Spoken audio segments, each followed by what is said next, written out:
Welcome and good day. Today we have a very special guest. We are having Norman Agatep, who will be talking about shaping reputation in the digital age. It's season 10 of The Leader's Edge. Welcome, Norman. Thank you very much, Paul. It's a pleasure to join you today. Well, let's brief introduction. Norman has over 30 years of experience in corporate and marketing communication. He has served as president of the Internet and Mobile Marketing Association of the Philippines, chairman of the Association of Accredited Advertising Agencies of the Philippines, or 4As, and the chairman of Ad Standards Council in 2020 and 2021. He is also president of the Republic of the Public Relations Society of the Philippines, and this year he is president of the 4As.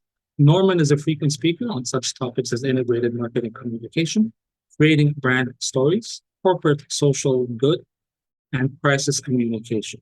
He is also a faculty member of the Ateneo de Manila University, teaching strategic planning and public relations to students of advertising and PR.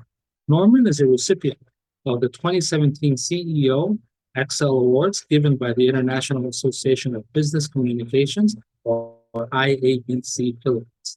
Outside work, Norman is an award-winning record producer.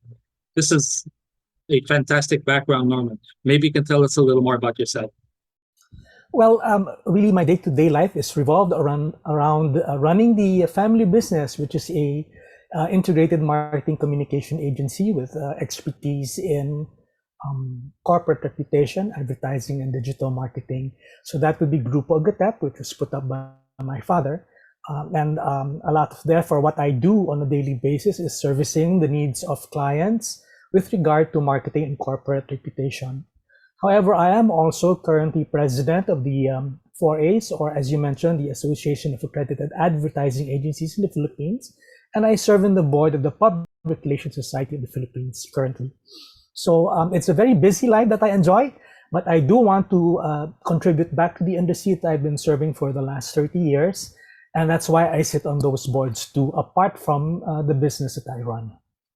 So it is truly a special day to have you here as a guest, and you have maybe our eternal gratitude for actually making time for us today. So very happy to be here, Paul. You're most welcome. So let's start quickly. For me, maybe a good point to start with just even the term reputation. I was speaking to somebody once, and he told me, Paul, success is based on four things in life: what you know, who knows you, and who you are. And I said, that's a very nice description. And I thought about it. And things have changed greatly, especially since maybe social networking came along. And maybe we can start first with a basic understanding of what reputation is and how things have changed since social networking came in. Reputation is a very, how do you say this, almost philosophical topic to explore. And often I take many sessions in my class when I do teach at the Ateneo on just trying to explain what reputation is all about. When we were children, I think, Paul, we would hear a lot of stories from older folks who would say, you know what, son or daughter, please don't mind what people think about you. Just be yourself. Just shine as you are. It does not matter what people think of you. But in the corporate world, we realize that perception matters a lot. And your reputation is actually how others have experienced you. So reputation often is referred to by communication experts as the total sum and feelings that one has created, or one has entertained, thoughts and feelings about you that I've entertained. That is your reputation. And so therefore, as any brand or company, it is our job to make sure that we communicate ourselves very authentically, very truthfully, very honestly, so that people around us who encounter us have the correct perception of who we are, because their perception is our reputation. Okay, excellent. It can be very philosophical in that sense, right?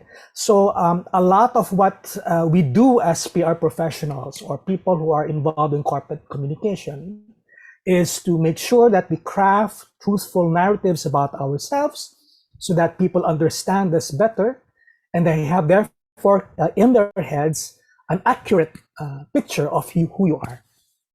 Okay, excellent. And what has changed since before we didn't have social networking, but now we do. Okay, so maybe did that just might out of curiosity a term that maybe has been redefined, if you want to say, or has suddenly come out into the forefront ever since social marketing started gaining a great deal of traction, is the word brand. Is there a difference between brand and reputation? The brand is the reputation, and the reputation is the brand. So how people perceive you is the brand.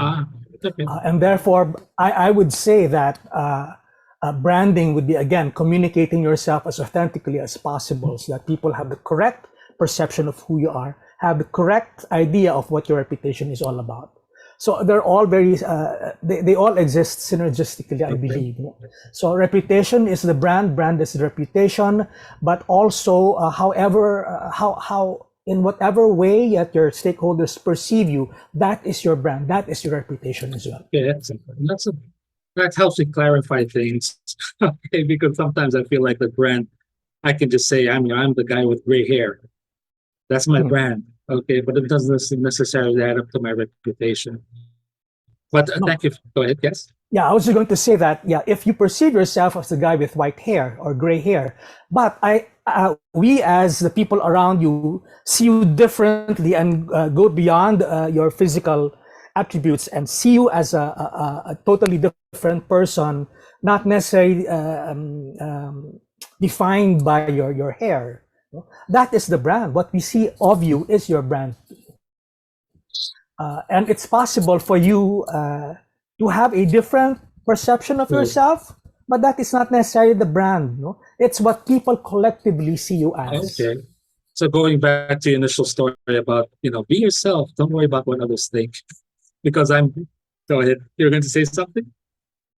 Yeah, I was going to say that in today's world, that's false. Well, actually, because on a personal basis, I firmly believe that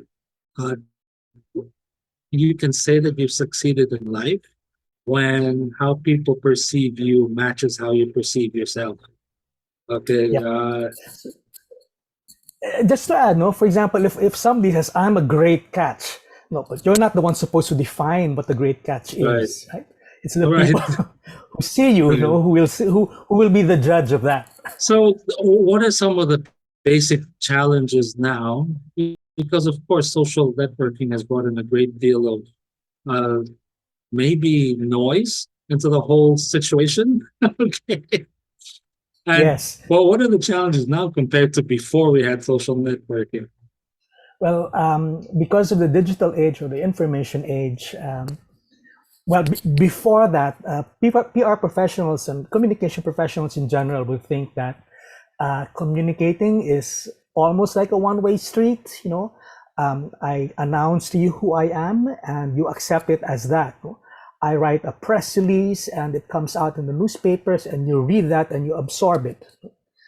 But today, because of the digital age, it's no longer just a one-way street. I write something about myself on social media, and anyone out there with a laptop or a mobile phone can respond to me.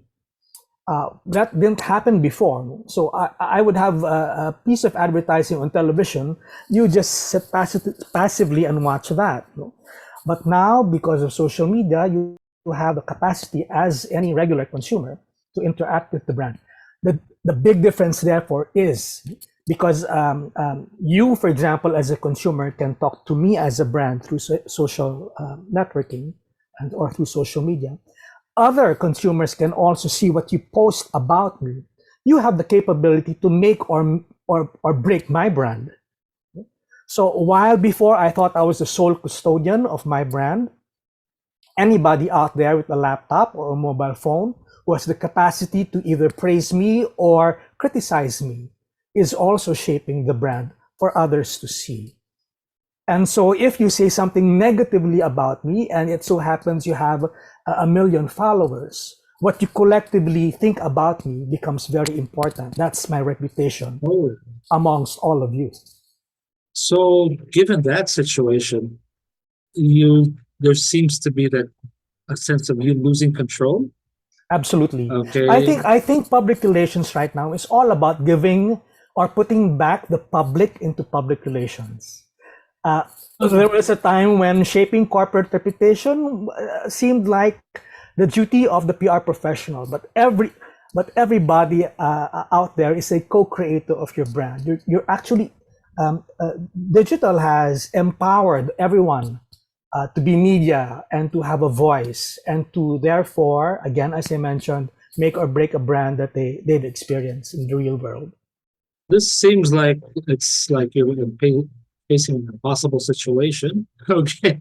So if you were a corporation, what steps would you usually take to see how to maybe manage this a little better? Since I can't say control anymore, maybe manage it. What steps would you usually take? Well, first of all, the very basic definition of public relations is to facilitate a relationship with various stakeholders so that that relationship grows positively. I think that same theory of what PR is still happens today, even if we've given up a lot of our control to the public. I think right now we should acknowledge that consumers have a voice, and so therefore we should allow that that relationship with them to flourish in a way that when they do talk about us publicly in social media, they will say something positive about us. So our role really as brands or companies or products, a company that manufactures and markets products, is to equip our consumers with something good to say also about us. Give them a great experience when they come to our store if we are a fast food joint. Give them a great product for them to write about or to share with their friends. If we're in the music or entertainment industry, give them great songs that they can play over and over via Spotify. Things that they'd like to talk about with their friends and family. And empower them now that they have these tools to be able to voice out what they want. Give them ammunition to talk positively about you. Okay, so if I'm understanding correctly, when you said that the it really hasn't changed, what I'm gathering is that if you look at public relations as a process, maybe the process really hasn't changed, but what has changed is the methodology. Like you go from Absolutely. point A to B, it's now different. Okay. No, it's not different. It's still about establishing great relations with the public. Mhm. But the kind of relationship that we enjoy has changed, I guess, in the sense that the public is now equipped with more tools and they have Yes. the capacity to talk back to us louder with a greater voice. What are some pitfalls that you would run into when you're trying to create that brand that you mentioned about, having some influencers say good things about you? What are some pitfalls that a company or an organization can make in attempting to do this? Well, one is not is denying that the public have members of the public now have that power. No? Oh, So okay. sometimes I would have a lot of clients, not so much today, but at the onset of digital technology, who are afraid of people on Facebook who would comment negatively. So what can we do to delete their comments and stuff? No? But that's not the way to go. No? The more that you resist it, the more that people will find ways to talk about you if you are not providing good products or services. If people have reason not to like you, they will because they have the tools right now. And in my opinion, we ought to just embrace it that people do have an opinion, and the best thing to do is to listen to them and to make their complaints, for example, as an opportunity to improve your products and services, and therefore make your relationship with the public even stronger. So that's one. Another thing is that because of digital technology, consumers everywhere will have access to information, and so they will know about you. They will dig up things about you that you probably didn't think was out there. You have a disgruntled employee who's talking behind your back on social media. People will find out. If you're employing child labor, for example, people will find out. And those are going to be reasons for them not to patronize your brand. And even worse, perhaps share the story to everybody so that, all these negative things about you surfaces. So really, the solution to that is always watch yourself, and do understand that everything that you do, is seen by the public now. You've got to be very transparent and be very authentic. You cannot just greenwash. It's a term that that was popular before when people were trying to establish an image that was different from the reality of their companies, right? And then people found out that these were just veneers, and therefore they would attack that company for being fake. So you've got to be very authentic to your audience, very honest and sincere in your actions as well. So those are two ideas that have are pitfalls in today's practice of PR. Especially for the second, because personally, and I think you'll agree, we also know situations where social networking has been abused. It does give a lot of power, which I'll agree with, but was it Uncle Ben who said, with a great deal of power comes a great deal of responsibility? Power can also be used maybe incorrectly. And at least for me, because when I started training, because that's my background, I was told that that an adult span of attention when I started, that was 20 minutes. That was many, many years ago. I think now it's down to seconds. Okay. You can't even talk 2 minutes. It's already second. You just read a headline. That's it. And for me, it has some unfortunate consequences. Okay, especially if the person delivering the message, has other ideas, if you say. But how do we deal with that kind of situation? Well, if the concern is the attention span for one, you're right. It's a matter really of delivering your messages more succinctly and in formats that people appreciate to absorb in less time. So a lot of video content on TikTok, for example, is being uploaded because that's what people like. They like formats that are entertaining while educating also. YouTube videos are quite like yours, are popular because people like to learn from them. Snackable content on social media is also very important because of that attention span. But there are other concerns, I think, that you mentioned, the abuse of power, and consumers, especially if they mask themselves behind anonymity, where they don't give you the full, they don't have the real names on Facebook, or they're using a different picture, and because of that anonymity, they like attacking brands and are therefore trolls. That becomes a problem for companies as well, identifying which people out there are criticizing them because these citizens are concerned about the quality of products and services, and which ones are the professional trolls, because there are some, they will complain about a fast food company's products, saying that there was a fly in the drink, right? And we need experts there to verify if those stories are real.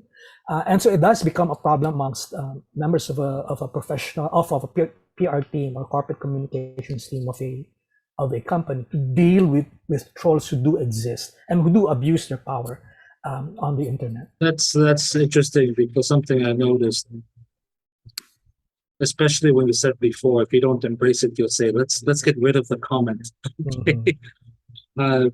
At least in the media, the way you control it is either you'd own it or you'd shut it down.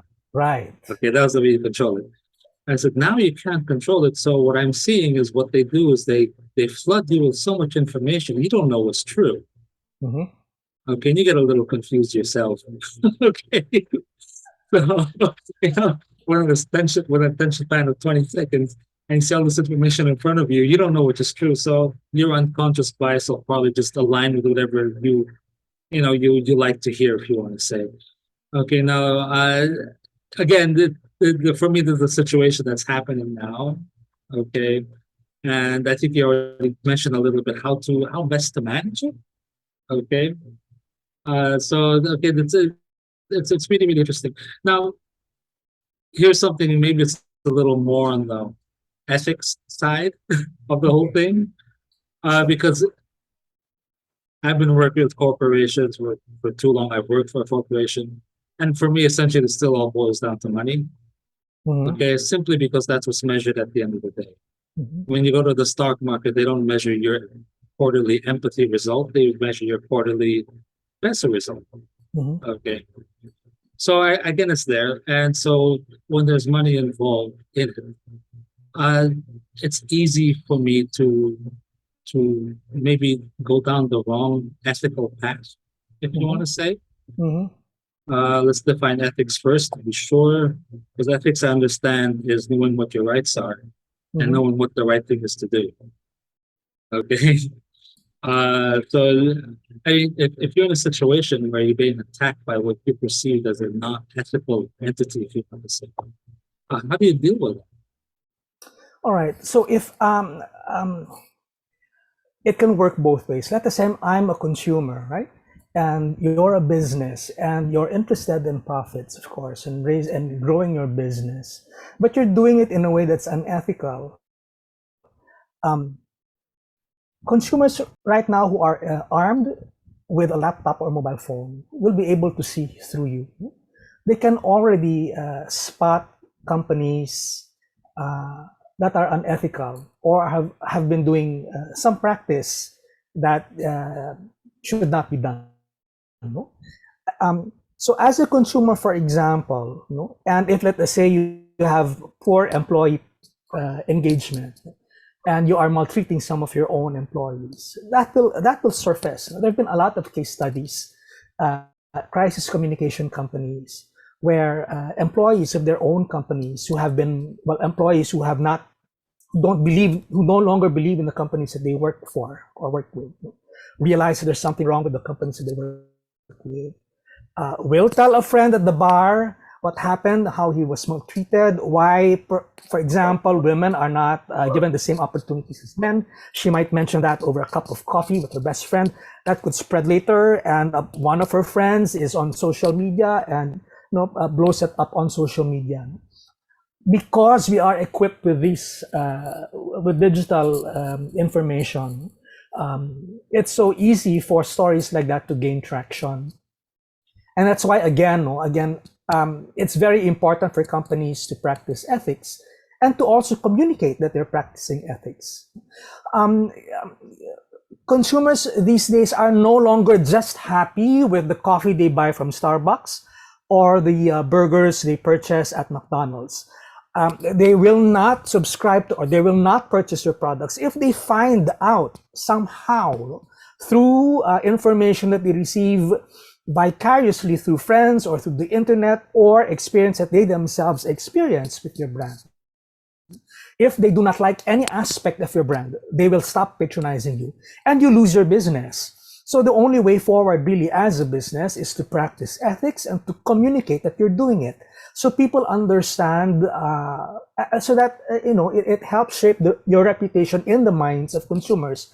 And they realize that you're a great brand. You don't only produce great products and services, but you're a great company to begin with, with the people that you employ, with the communities where you are involved in, and so on. That all adds to the brand experience. It's no longer enough that your products are good. You must be a great corporate citizen as well. So in that sense, ethics is very important, and ethics is very much linked to the bottom line. Doing good is linked to doing well in terms of profit. I believe very strongly in that. Thank you for clarifying that, because that's even questions I had Mhm. seeing the whole landscape today.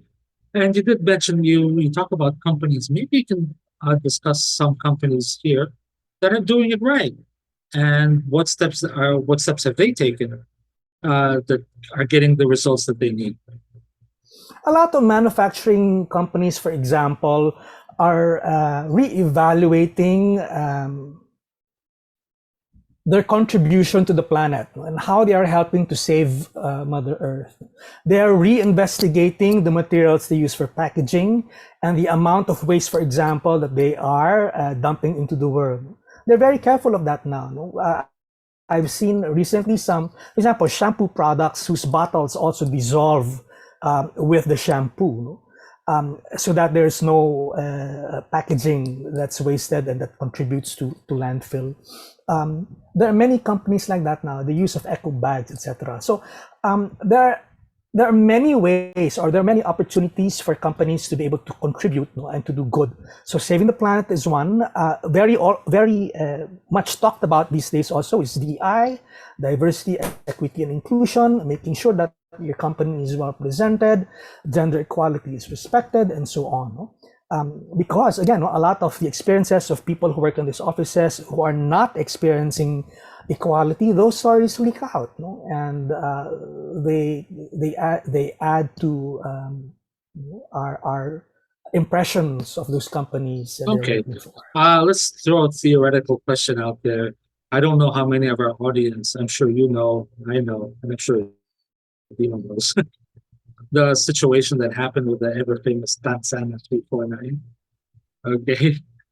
If, well, as a quick background, there was a promo that you'll win ₱1,000,000 if you have the bottle cap that's got a certain number code at the bottom, at the back. Bottle cap. And for some reason, like I think more than 1,000 of them came out, which shouldn't have happened. And if that were to happen today, in a similar promo, uh, what would you suggest would be the steps to handle that? If you are the company behind that product where the promo, did not succeed, because again, as you mentioned, several people want the top price. That would be equivalent to millions of pesos. Therefore, number one, if you are that company in that type of crisis and you've discovered that you are really at fault, first thing to do is to apologize for it, and to apologize sincerely, because you will not be forgiven by the public if you do not apologize in any way. And also in such a crisis, I would believe that the company would be under investigation by agencies that are involved in protecting consumers, for example, and I would cooperate as much as I can to be able to clear my name and to clear whatever wrongdoing, to correct whatever wrongdoing that was made in the process, and which the wrongdoing, I'm sure, was unintentional. But here's your way to fix it up, to cooperate with the authorities, and find a way there to solve the problem. In the meantime, while that's happening, while an investigation is happening to determine what really happened, I would not have any other promos. Of course, I would downplay my communication so that I'm not too boisterous in the eyes of the public, and that I'm not celebrating anything while this investigation is happening. This is especially true for crisis involving, let's say, deaths, food poisoning, and you've got to again, it's just very basic: apologize, cooperate with the authorities, have a low profile, and then when everything is over and done with, everything is cleared, etc., then you declare it as an end. And you come back as you did before. But that also means, also having to work with your own employees who might have been affected by the crisis, and to rally them to make sure that we will make things better this time, and as part of this company, we will make things better and change the perceptions again and bounce back. So. Well, actually, this is a very fascinating topic with everything going on today, especially social networking. For me, it also has how would you say, it's a place where people go for controversy. Okay. It seems to be driven by controversy, not by good news, if you want to say. So it also does, because it does offer its own challenges. Plus, there's also the speed at which things happen. The conversation you and I might be having over coffee will show up, 2 minutes in somewhere, and then you're in trouble. Okay. Nice.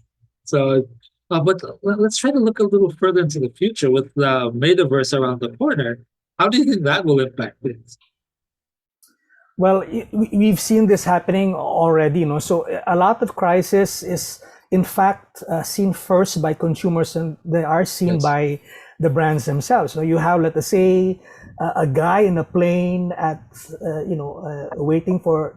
He's in a plane waiting for the plane to take flight. He sees another plane that crashes, and even before the head company of that plane that crashes nearby is alerted, that guy on the plane who saw it firsthand is already tweeting, and that spreads quite quickly. So that therefore changes the way that PR professionals are practicing their craft. They really need to be monitoring the news 24/7. They ought to be acting more like a newsroom than a boardroom. They must, again, have their ears close to the ground all the time and act quickly in times of crisis like this.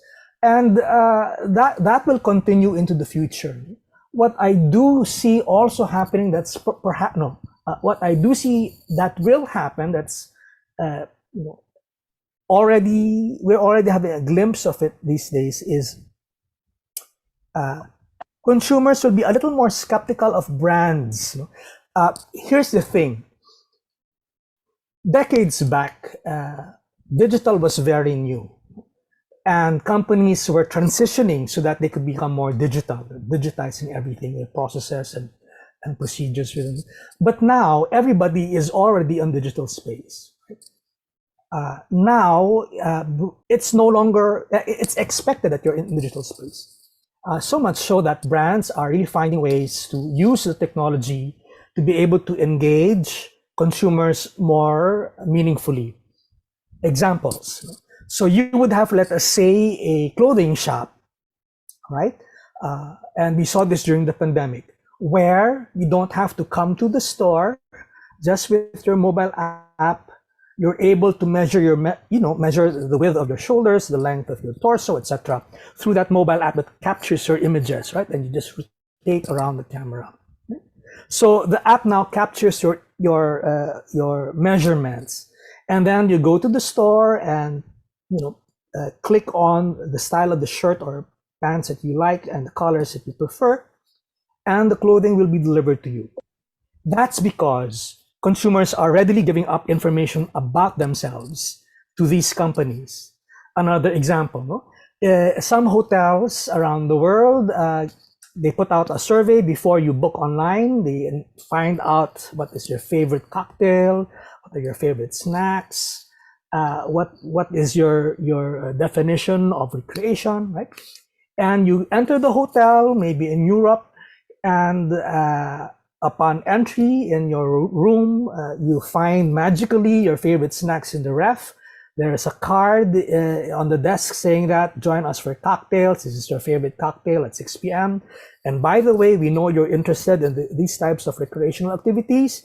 You said you want parks. These are the parks nearby, or these are the Broadway shows that you might be interested in, etc. Because we now are giving up information about themselves. What I'm seeing is that such a relationship, because brands are now, again, finding ways to create close connections with their consumers. Consumers will have the natural tendency to become very skeptical these days. You might have experienced that, Paul. You were reading an article on, let's say, graying hair, and suddenly on Facebook, all of these ads about gray hair and how to keep them beautiful. Ads for those types of products are out there, and we're all getting worried. Is Big Brother watching over us and controlling our lives? So again, for brands, that really means developing a relationship with your public so that they trust you even more so, despite the amount of information they're sharing with you. Some banks, for example, are getting the flack because people are now getting skeptical about the data that they're giving banks, for example, or e-wallets. Actually, my experience with that, haunting in a fascinating way is Spotify. Because then they started suggesting, hey, maybe you like this song, even though it's a song I've never heard before. Hey, this sounds pretty good. I said, wow, that's cool. Yeah. Exactly, you know, so people now have a way of really getting into you and Right, understanding you even more so without you realizing it. right. Now, let's shift away. I don't know if you work with this, but I'm pretty sure you have. Let's shift away more from corporations. Let's talk about, let's say, maybe public figures. Mhm, Okay. Sometimes they're also in similar positions. mhm, Okay. And sometimes they also like can abuse the power, if you want to say, of social networking. mhm. Uh, so is there much of a difference between a situation, let's say that a genie came out of a bottle, if you want to say? Okay. Oops. Okay. And then what should I do now? You know what I mean? Uh, and so are the steps the same as if you're a corporation, or is it, or because of you, the fact that you're a public figure, uh, it changes, or You know, I think I believe very strongly that just like a corporation or a product or a service, a person is a brand. And in fact, those working with PR, working or doing PR for companies and brands, they always take inspiration from personalities, sports figures, and okay, entertainers who are brands right, themselves, right? So, in fact, many of these PR professionals will tell the companies that they work with or for that, you know, you should act like a person. When you're on social media, speak like a person, speak like any regular consumer.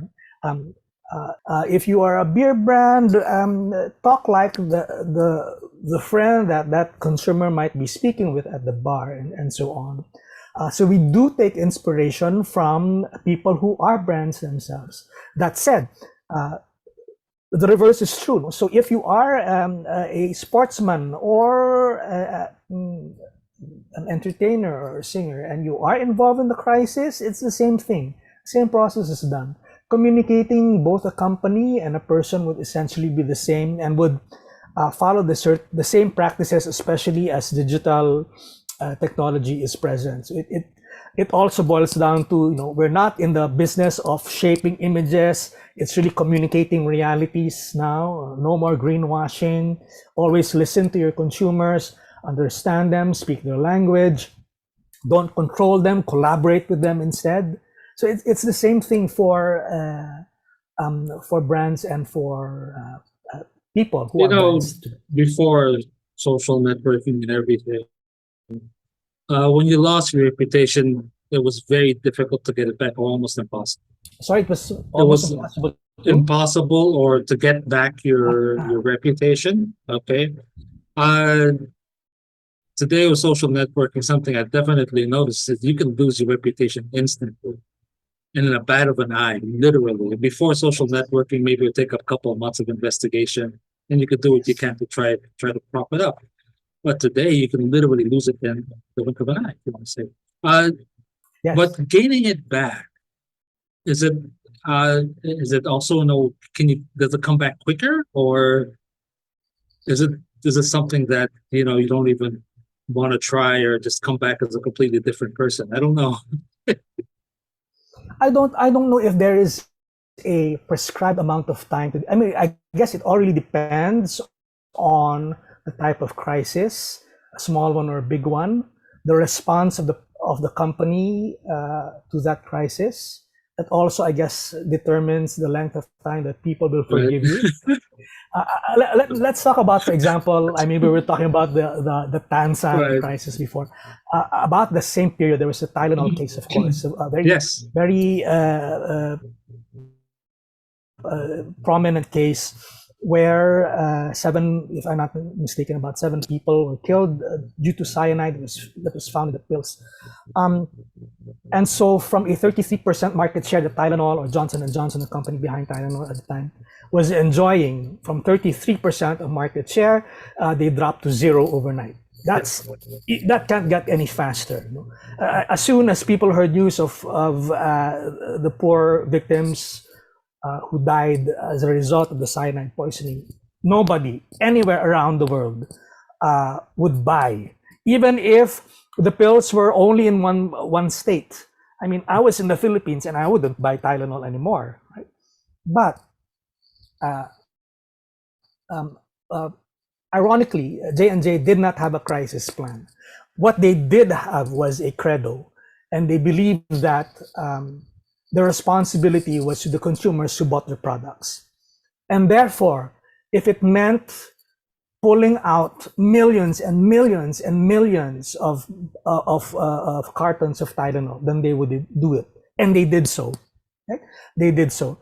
They changed the product format from the capsules that you could twist open, those capsules with the powder inside, into caplets, which could not be tampered.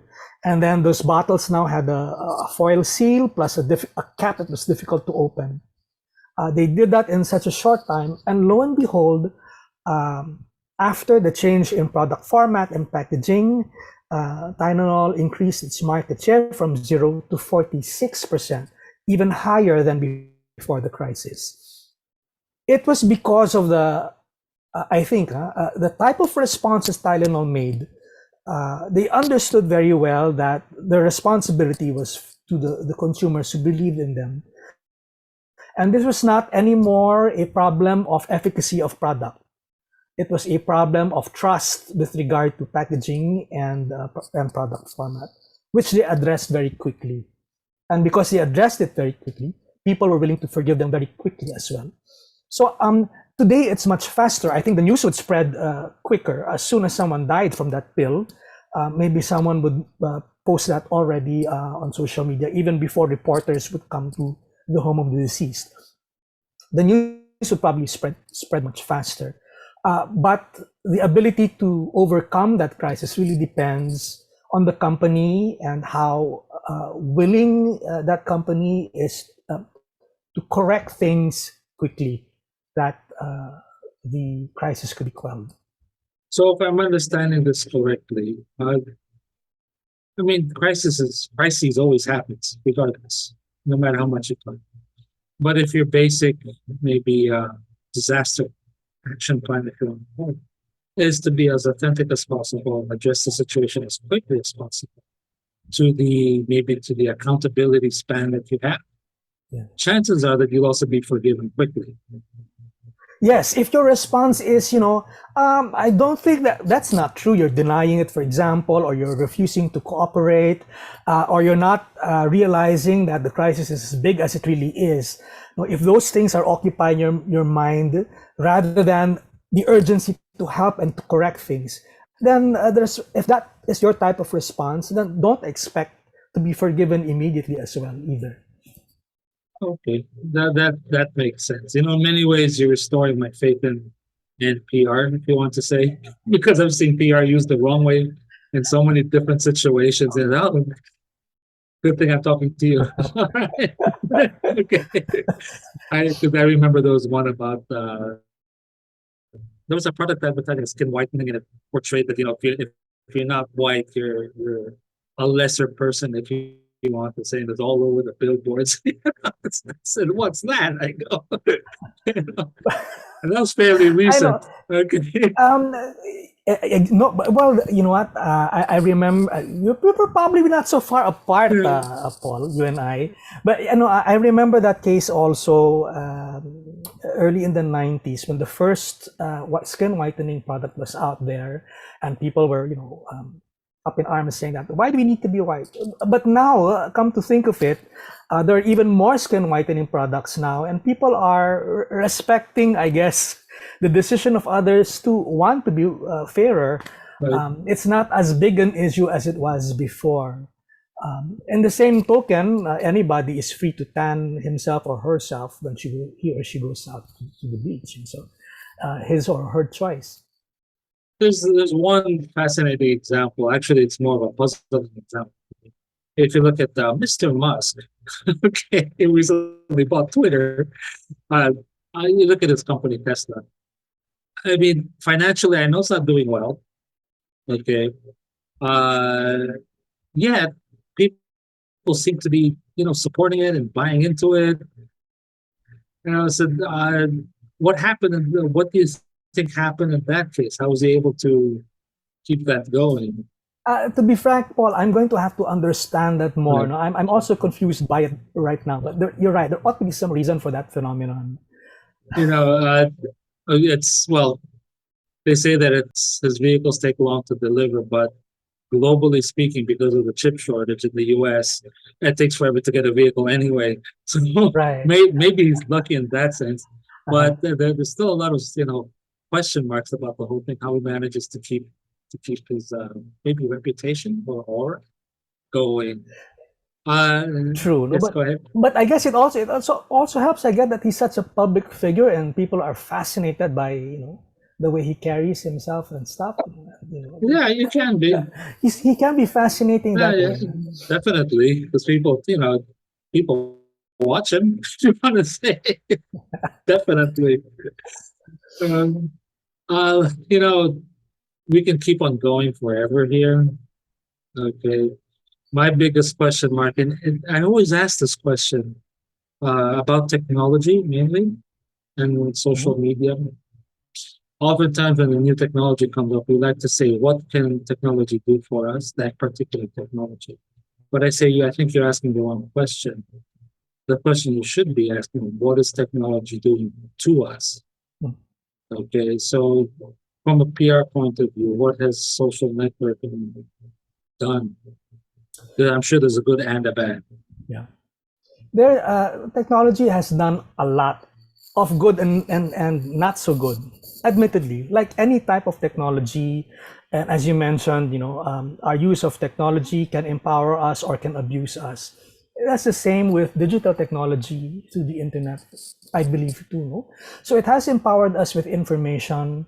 We are now able to understand what happens around the globe more quickly. Uh, we understand cultures. We are all embracing of these cultures as well. This information has enlightened us on so many things, but the technology has also given us the opportunity. I don't know if opportunity is the right word, but it has allowed us to do things that ought not to be done. Trolling, for example, or cancel culture, or destroying others on the internet, and other activities, spreading of wrong information, very much, especially today. Um, so just like any technology or anything that matters in the world today, I feel very strongly that it's still the people who matter. In other words, you're given technology, you're given a new tool. It's up to you to decide how you're going to use it. In truth, technology can improve lives, but in truth as well, this technology ought to be seen as something that can contribute to humanity. Um, so the very ironic thing about it is, um, humans can make technology work for humanity, and or can also use it in very inhumane manners. So it's really up to us on how we embrace technology and for what purpose we use this technology, for it to be for technology to be able to contribute significantly to humanity. So there. But yes, technology should be designed to be able to contribute to a good life, for us to be able to spread goodness and positivity in the world. But sadly, people who see technology in the wrong way are bound to abuse it. So it's still up to us as humans. Sure, Definitely. free will, I guess. That's Free will, for me, free will is the biggest gift God ever gave a human being. absolutely. It's the biggest gift he's had. Norman, I can continue this conversation forever. Unfortunately, forever is something we don't have, and I'm sure you don't have either. So, is there anything maybe you'd like to share with us, some final words, or like to announce or promote that how our viewers can reach you? Well, at this point, I'd like to speak on behalf of the Public Relations Society in the Philippines. I'm part of that board. I'd just like to announce to all PR professionals that we are accepting entries to the annual awards this year. That's happening this month in November. And do visit our Public Relations Society of the Philippines social media sites to know more about how to enter your best work in public relations. If there are any friends who are watching from KL or Malaysia or in this region, I will be part of the Kuala Lumpur International PR Conference happening also this November. There are 3 Filipinos who are part of that conference, but it's an opportunity to learn from PR professionals around this region and the best practices that have been done in this region as well. So find more about that. CLIP, that's KLIP, Kuala Lumpur International PR Conference. That's all, Paul. Thank you, Norman. To our viewers, if you enjoyed today, please do not forget to click subscribe and like. And Norman, you've been an absolute treasure for this meeting that we've had for Leaders Edge and for our viewers. I cannot thank you enough for spending some time with us, making some time. And our next episode, season 10, is with Mr. Eric Diego de Dios, and he will be talking about the sublime power of rest. And as always, learning is a never-ending journey with limitless distance. Thank you, everybody.